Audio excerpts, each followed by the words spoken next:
छत्तीसगढ़ में कांग्रेस एक बार फिर यात्रा का आयोजन करने जा रही है। 26 मई को कांग्रेस की यात्रा दंतेवाड़ा के किरंदुल से शुरू होगी। 4 दिवसीय इस यात्रा में क्या कुछ होगा खास, यात्रा शुरू होने से पहले क्यों गरमाई है सियासत, देखिए इस रिपोर्ट में। छत्तीसगढ़ में कांग्रेस पार्टी लगातार अलग अलग मुद्दों को लेकर यात्राएं निकाल रही है। बस्तर की धरती से कांग्रेस न्याय पद यात्रा का आगाज करने जा रही है। जल, जंगल, जमीन और खनिज संसाधनों को बचाने के लिए कांग्रेस पद यात्रा निकालने जा रही है। 26 मई को दंतेवाड़ा के किरंदुल से पदयात्रा शुरू होकर 29 मई को दंतेवाड़ा जिला कलेक्ट्रेट के घेराव के साथ इसका समापन होगा। प्रदेश कांग्रेस अध्यक्ष दीपक बैज इस दौरान 41.6 किलोमीटर पदयात्रा करेंगे। इस यात्रा में प्रदेश कांग्रेस के सभी वरिष्ठ नेता शामिल होंगे। पूर्व मुख्यमंत्री भूपेश बघेल से लेकर नेता प्रतिपक्ष डॉक्टर चरणदास महंत अलग अलग दिनों में यात्रा का हिस्सा बनेंगे।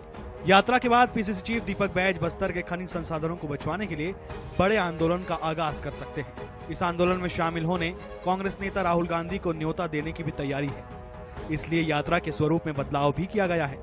पहले ये यात्रा बचेली से दंतेवाड़ा तक प्रस्तावित थी, अब इसका आगाज किरंदुल से किया जा रहा है। 3 दिनों की ये यात्रा अब 4 दिनों की हो गई है। यही वजह है कि कांग्रेस की पदयात्रा को लेकर राजनीति भी तेज हो गई है। पीसीसी चीफ दीपक बैज सभी नेताओं से चर्चा के बाद यात्रा का स्वरूप बदलने की बात कर रहे हैं। वहीं उप मुख्यमंत्री विजय शर्मा दीपक बैज की तारीफ तो करते हैं, लेकिन बस्तर में यात्रा को लेकर कांग्रेस पर तंज कसते भी नजर आते हैं। उनका कहना है कि बीजेपी ने ऐसी परिस्थितियां निर्मित की है जिससे बस्तर में पदयात्राएं संभव हो पा रही हैं।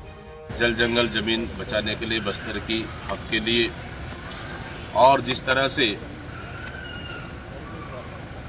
निजी उद्योगपतियों की सरकार, डबल इंजन की सरकार हमारी दंतेवाड़ा बेलाडेला की माइंस को बेच रही है, उनके खिलाफ में कांग्रेस पार्टी ने एक न्याय यात्रा निकालने की पहल की है। पहले हम लोग सोचे थे बचेली से शुरुआत करेंगे, अभी सभी लोगों से चर्चा होने के बाद अब लगभग फाइनल हो चुका है कि किरंदुल से दंतेवाड़ा तक 26 से 28 था, अभी 26 से 29 तारीख तक ये हम लोग का न्याय यात्रा रहेगा। आज अगर ये कर रहे हैं तो करें, ये तो लोकतांत्रिक प्रक्रिया है, इसमें कोई विषय नहीं है। और दीपक बैज जी अच्छे नेता हैं, उसमें भी मुझे कोई संशय नहीं है। लेकिन ये बात बिल्कुल मैं कहना चाहता हूँ कि जनता के बीच भ्रम न फैलाए। बहुत अच्छी स्थिति बस्तर के विकास की बन रही है। बस्तर के कोने कोने तक भारत का संविधान लागू होना चाहिए। बस्तर के गांव-गांव तक उन्नति के मार्ग प्रशस्त होने चाहिए। बस्तर को लाल आतंक से मुक्त होना चाहिए। आप सब कभी इंद्रावती नदी के किनारे शाम को बैठकर चाय पी सके, ये स्थिति वहां पर लाने की पूरी जुगत है। इसमें गड़बड़ करने की कोशिश नहीं करना चाहिए। छत्तीसगढ़ में बीते कुछ महीनों से लगातार कांग्रेस यात्राओं का आयोजन कर रही है। बस्तर में ही ये कांग्रेस की तीसरी यात्रा है।